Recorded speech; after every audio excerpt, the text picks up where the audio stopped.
Carolyn, how are you doing today? I'm alright, how are you? I'm good. Alright, so last week we met. Well, we kind of discussed a lot of things. We talked about how you said that that if your husband doesn't love you, then you're not lovable. But then we also kind of discussed that it's not your fault, that if he was an alcoholic, then it would be different. And that people change, that you've changed, he changed, and it's not your fault. Remember that conversation we had? I remember. Yeah. And we also talked about doing a weekly activity schedule, because you say that you really don't do much, you don't enjoy doing things anymore, and you don't do anything anymore. Mm-hmm. Did you do the weekly activity log? I did, and you know, I've been playing piano a lot more because that's something that I can do without having to leave my house, and you know, I can play and not think about anything. So I don't know if that was really what you wanted me to do, but it's a way for me to like not think about anything, just play the music and just focus on practicing. So when you play the music, are you happy? I am, because I'm not thinking about anything. So it's just a way that I can clear my head and just, you know, have a break from everything. And when you finish playing the piano, how do you feel?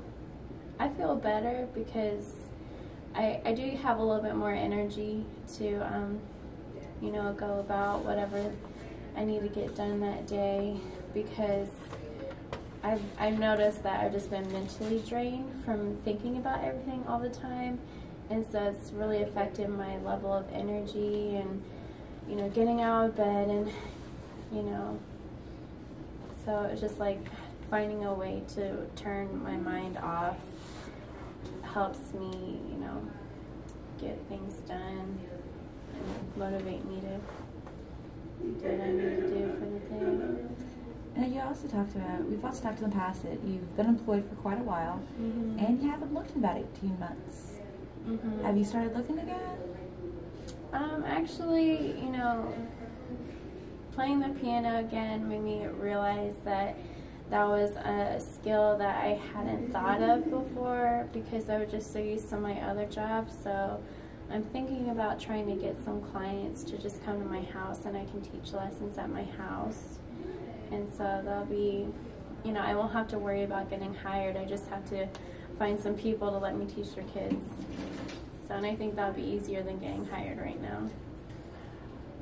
That's really awesome that you're doing something that you really love, that gets you out of your thoughts, out of your head, puts you in a better mood, gets you motivated to do things, and you're even thinking of a way to feel needed, to earn money. That is awesome. Yeah, I think the activity log kind of helped, because that's, like, it just reminded me of having to keep notes in my journal from whenever I was in lessons and doing my piano practicing. You know, I had to log everything that I worked on to keep up with everything, to make sure that my practices were scheduled. So, you know, that kind of just brought me back to playing piano, so it just kind of prompted the whole thought process. So how are your boys reacting to this?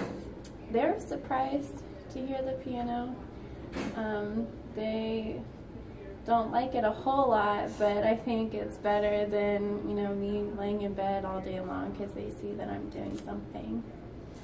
Now, in the past, we talked about your disciplining the boys and how it was really hard and you don't feel like they respect you. How's that going?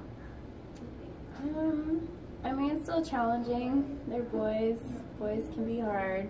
But I think, like, I trust my oldest son a lot, and so I've just been talking with him a lot, and he's given me some ideas on how to deal with his brother. So, you know, I know that they don't like to hear the piano at the home, so, you know, I'll give them permission to go and, you know, go hang out somewhere, and, you know, I'll just negotiate with my older brother where they're going to go, what time they need to be back. So it gives him an outlet to kind of have a break from the house, but it's also structured at the same time.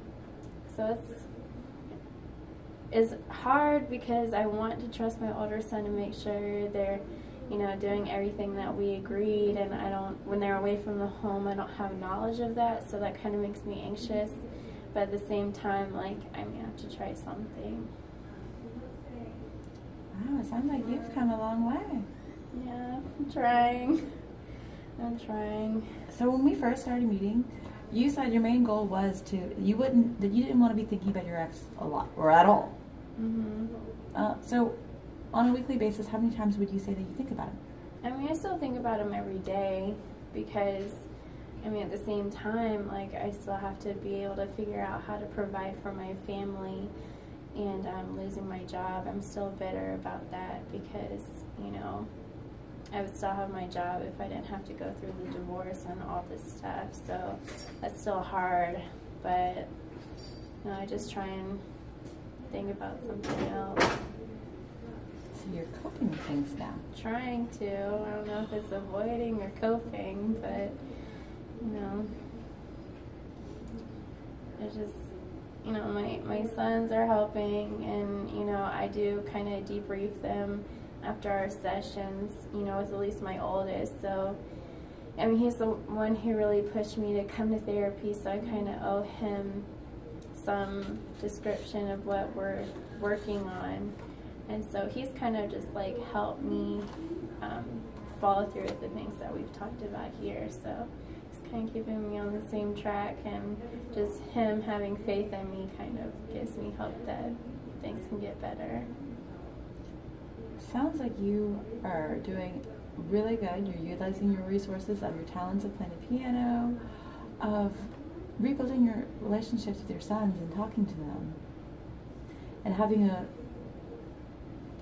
open dialogue with them, which, that's awesome, that's amazing. And the activity log showed you how little you were doing, but you decided to step it up and started doing things. So between now and next week, just kind of keep up with the activity log to show, and also maybe write down or notice how many times you think of him. And when you think of him, maybe think of something good that has come out of him leaving or the divorce. Can you do that? I can try. Alright, well then I will see you next week. Okay, sounds good.